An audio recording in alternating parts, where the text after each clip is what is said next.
नमस्कार। सरकारी senior secondary school लड़के गुरु और साई के ऑफिशियल यूट्यूब चैनल पर आप सभी का स्वागत है। हिंदी विषय की कक्षा में आज का हमारा टॉपिक है लोकोक्तियाँ। तो सबसे पहले आपको यह पता होना चाहिए कि लोकोक्तियाँ होती क्या है। लोकोक्ति, लोक प्लस उक्ति दो शब्दों से मिलकर बना हुआ शब्द है। कौन से दो शब्द? लोक प्लस उक्ति, अर्थात ऐसी उक्ति जो लोगों में प्रचलित हो, लोगों के मुख से निकली हो, और इस उक्ति अर्थात कथन के सहारे प्रस्तुत अर्थ को उजागर किया जाता है। लोकोक्ति एक पूर्ण वाक्य के रूप में प्रयोग होती है।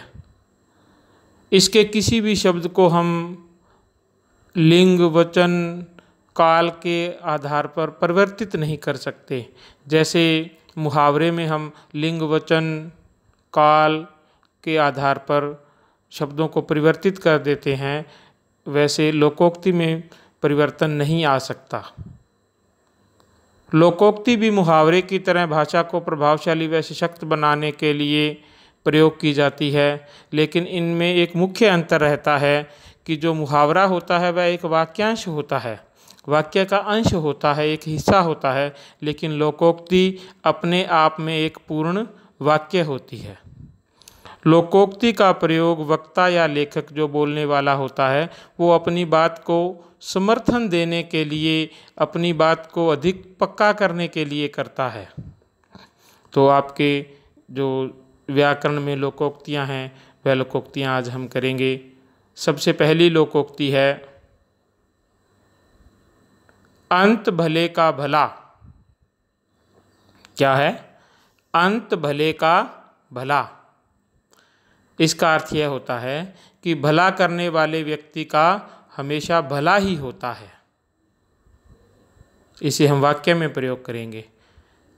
सबके सुख दुख में काम आने वाले देवेंद्र सिंह को जब अचानक 4 लाख रुपए की आवश्यकता पड़ी तो उसके दफ्तर के सह कर्मचारियों ने मिलकर 4 लाख रुपए का प्रबंध कर दिया। सच है, अंत भले का भला। अगली लोकोक्ति है अधजल गगरी छलकत जाए। क्या है? अधजल गगरी छलकत जाए। इसका अर्थ होता है कम गुण वाला व्यक्ति दिखावा बहुत करता है, अर्थात जो अधूरा होता है वह दिखावा, शोर, अपने आप को बड़े दिखाने की कोशिश में लगा रहता है। इसको हम वाक्य में प्रयोग करेंगे। गोपाल बातें तो ऐसी करता है जैसे वह अंग्रेजी में बहुत माहिर है, पर वास्तव में जब वह अंग्रेजी बोलता है तो अनेक गलतियां करता है। सच है, अधजल गगरी छलकत जाए। अगली लोकोक्ति है अब पछताए होत क्या जब चिड़ियां चुग गई खेत। इसका अर्थ होता है समय निकल जाने पर पछतावा करने का कोई लाभ नहीं होता। सारा साल तुम पढ़े नहीं और फेल हो गए, अब पछताए होत क्या जब चिड़ियां चुग गई खेत। अगली लोकोक्ति है आंखों देखी मक्खी नहीं निगलते। इसका अर्थ है जानबूझकर कोई बुरा या हानिकारक काम नहीं किया जा सकता।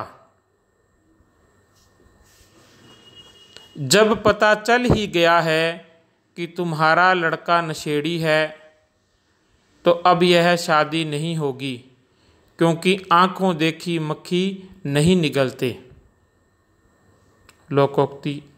अगली लोकोक्ति आंवले का खाया और बड़े का कहा बाद में सीख देता है। क्या लोकोक्ति है? आंवले का खाया और बड़े का कहा बाद में सीख देता है। इसका अर्थ ये होता है कि जो बड़े की शिक्षा होती है, बड़े लोगों की जो शिक्षा होती है वह हमें अच्छी नहीं लगती, कड़वी लगती है। और जो आंवला होता है वो खाने में कड़वा लगता है, अच्छा नहीं होता। लेकिन इनके जो गुण हैं, इनके जो फायदे हैं, वह हमें आने वाले भविष्य में हमारा फायदा करते हैं, हमारे लिए अच्छे होते हैं। अभी तो तुम्हें अपने माता पिता की बातें कड़वी लगती हैं, किंतु भविष्य में जाकर इनकी बातों की कीमत पता चलेगी, क्योंकि आंवले का खाया और बड़े का कहा बाद में सीख देता है। अगली लोकोक्ति है,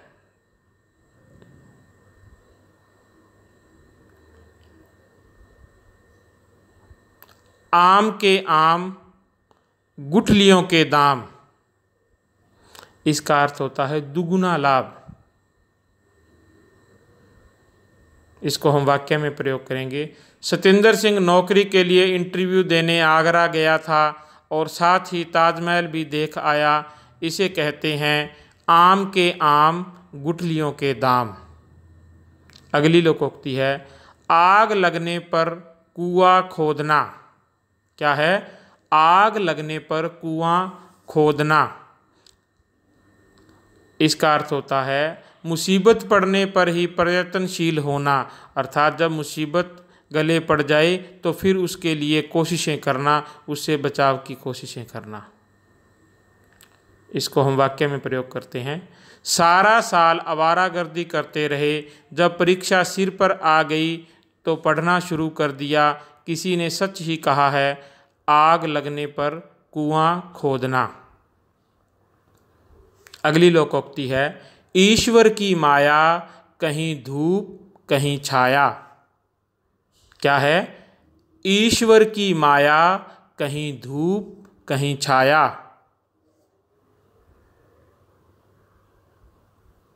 इसका अर्थ होता है सभी एक समान नहीं होते। इसको हम वाक्य में प्रयोग करते हैं, शीला का बड़ा बेटा तो 10वीं की परीक्षा में पूरे जिले में प्रथम आया है, किंतु छोटा बेटा 8वीं में फेल हो गया। सच है, ईश्वर की माया कहीं धूप कहीं छाया।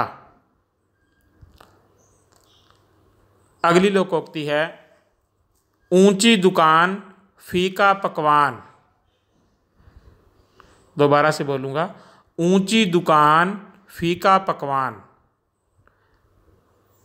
इसका अर्थ होता है केवल ऊपरी दिखावा करना, बाहर से दिखावा करना, अंदर से कुछ न होना। शहर के बीचों बीच एक दुकान बहुत बड़ी थी और उसके बाहर लिखा था, यहाँ बढ़िया कपड़े मिलते हैं। पर सारी दुकान देख ली और देखा कि सारा घटिया दर्जे का माल था। सच है, ऊंची दुकान फीका पकवान। अगली लोकोक्ति, एक हाथ से ताली नहीं बजती। इसका अर्थ होता है अकेला व्यक्ति झगड़े का कारण नहीं होता। इसको हम वाक्य में प्रयोग करेंगे, देखो तुमने भी कुछ जरूर कहा होगा, तभी तो राम गोपाल ने तुमसे झगड़ा किया है। एक हाथ से ताली नहीं बजती। तो बच्चों, हमने आज हमारी व्याकरण पुस्तक 9वीं से ये 10 लोकोक्तियाँ की है। सभी बच्चे इन लोकोक्तियों को ध्यानपूर्वक पढ़ेंगे और अपनी कॉपी के ऊपर सुंदर लिखाई में लिखेंगे। धन्यवाद।